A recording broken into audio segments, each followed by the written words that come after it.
Welcome to What to Do When, a podcast from real lawyers with real perspective, where we explore a variety of legal issues and scenarios. Each week, we focus on a new topic and discuss what to do when and if any of these legal scenarios ever happen to you or a loved one. With over 40 years of combined legal experience, our hosts offer their unique perspectives and insights on a range of real-life legal situations. Hi, guys. Welcome back to another podcast at Critzer Cardani here in Richmond, Virginia. I'm Jackie. And I'm Scott. Jackie, what do we have on the docket for today? Today is our second part of our mini-series with Bill Faeth, and it's what to do when it's over and you don't want to blow up your life.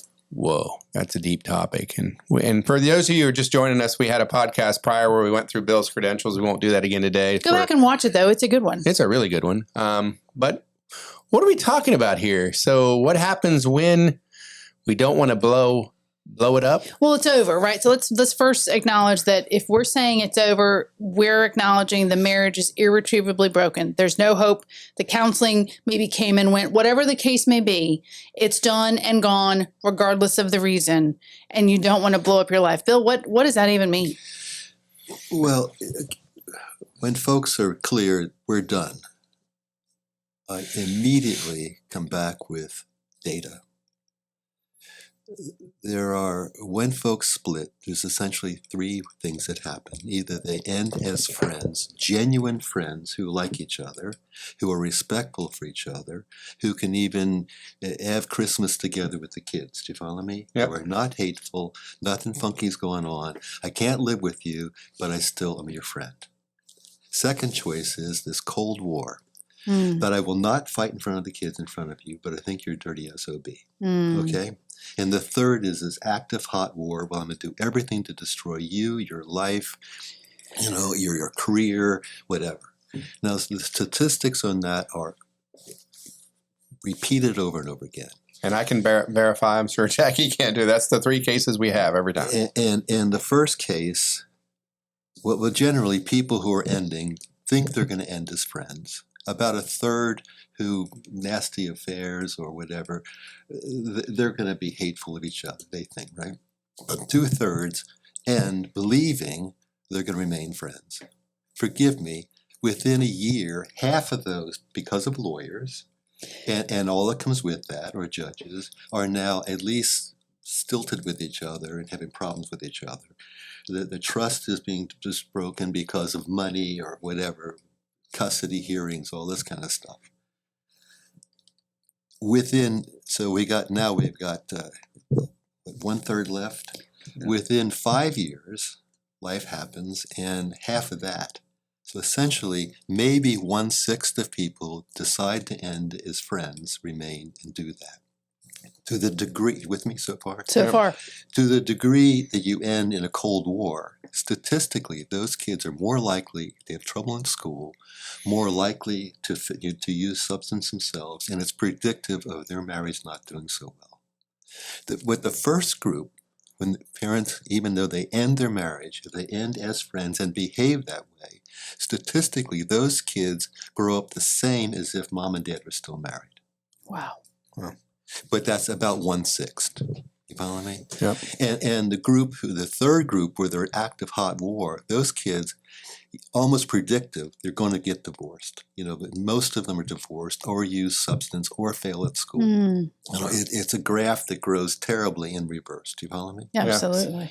But literally being friends, buying Christmas presents together 3 years later for the kids kind of thing, having Thanksgiving, doing Halloween together, and talking, and when they remarry, they remain friends kind of thing. Yes. That weird thing where they all get along, right? And the kids know it, so when the kid's having a problem, mom and dad still sit down at McDonald's with the kids and talk it out.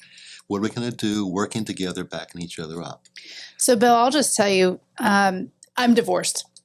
And I have 2 teenagers with my former husband. Our daughter is almost 15 and our son is 16.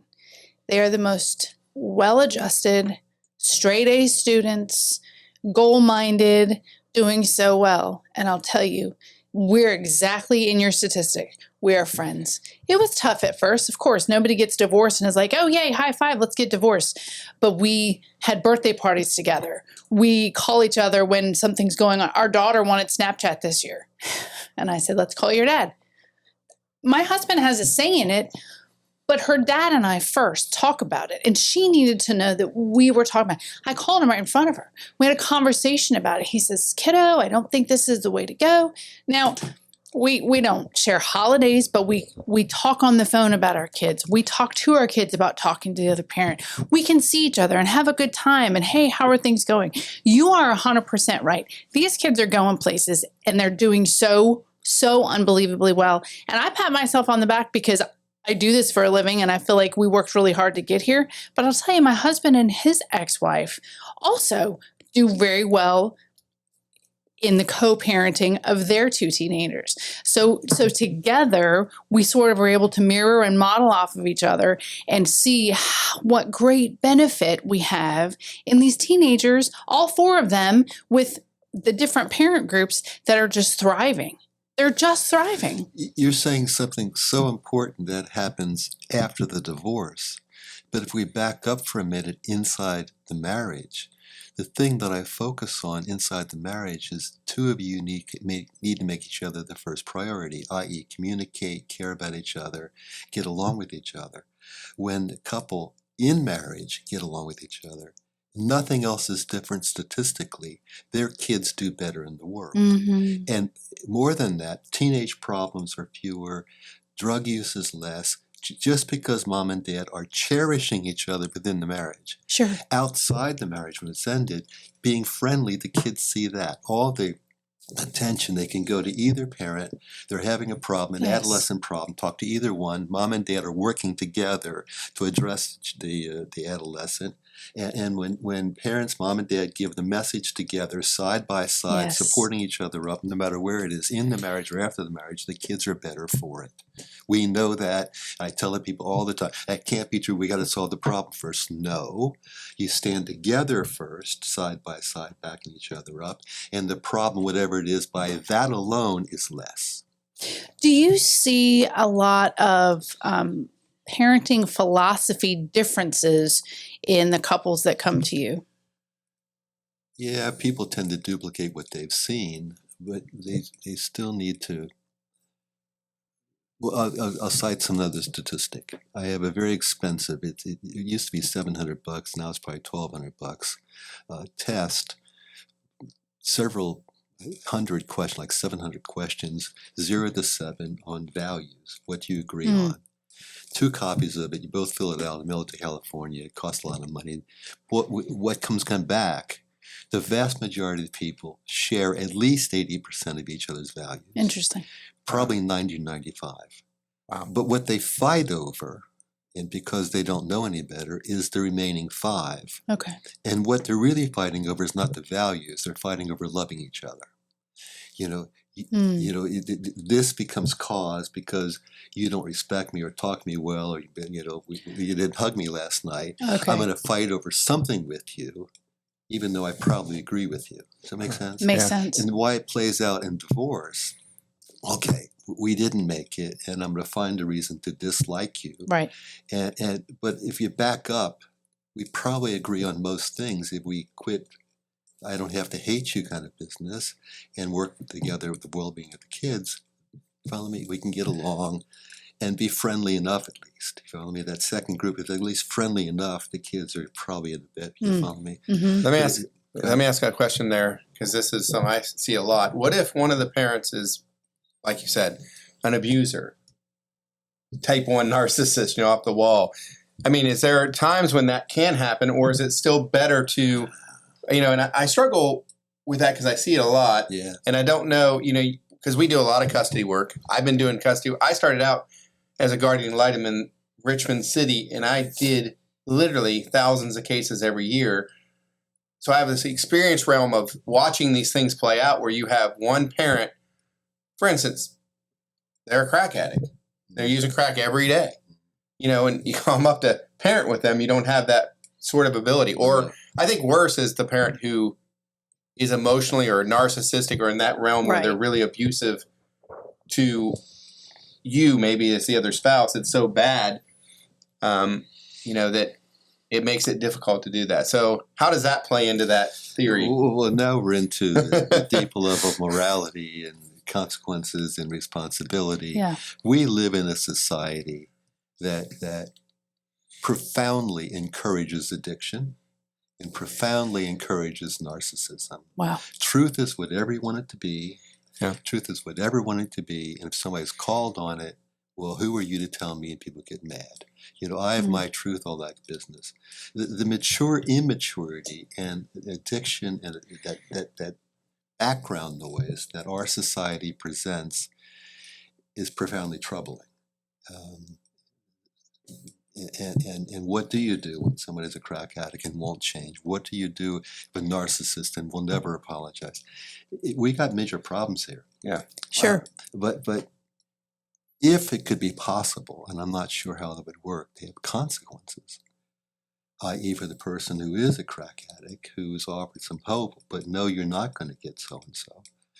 But I worry that, forgive me for talking about lawyers, too many guardians ad litem that I'm aware of dealing with bring their biases to the table Absolutely. and won't recognize something's wrong somewhere and won't confront that person. And I also am aware of people who do co-parenting counseling who basically do nothing. They sit and they fuss over scheduling a Sunday dinner or something like that. Rather than dealing with confronting mom and dad, you people stop your crap because it's no good for the kid. Yeah. Everybody's getting a little truth into the co-parenting house. They can't confront them. No, this doesn't work. You got to stop doing it for the consequences of your kids.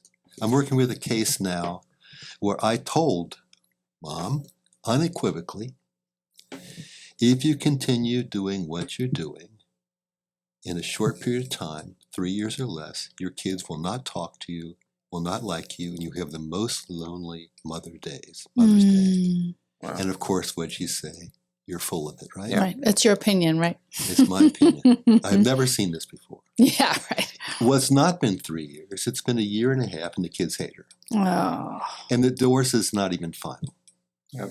But what I would say, what are you doing? She came to me and said, I'd like to fix this. Okay, I'll help you fix it so you get back with your kids. But again, what do I know? Do you follow me? Yeah.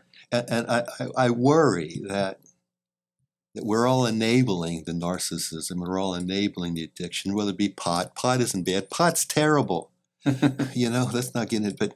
But all these things, we rationalize away that people can be immature in their lives and get away with it.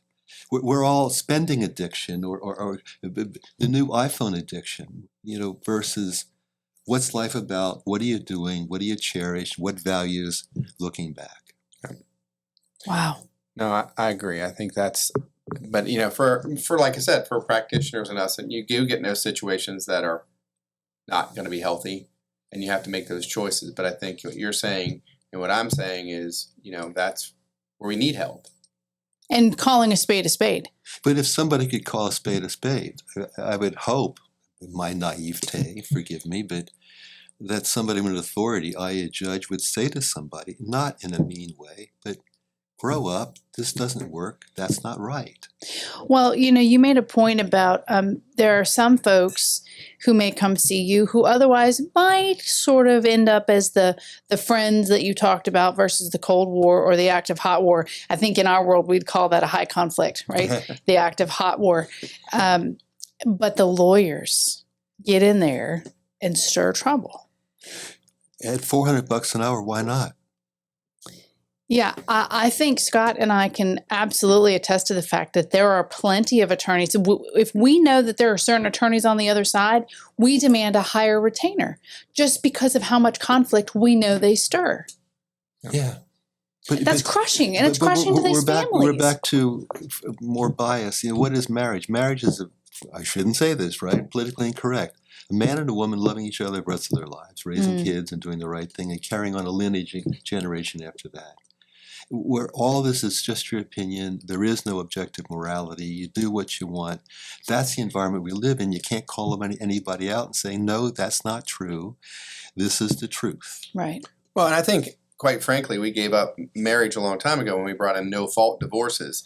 And we say, well, it's just good enough to live separate and apart for a year and we can call it a day. And again, it doesn't bring that.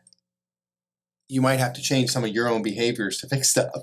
You know, there's no real commitment under anybody under the law when you say I do.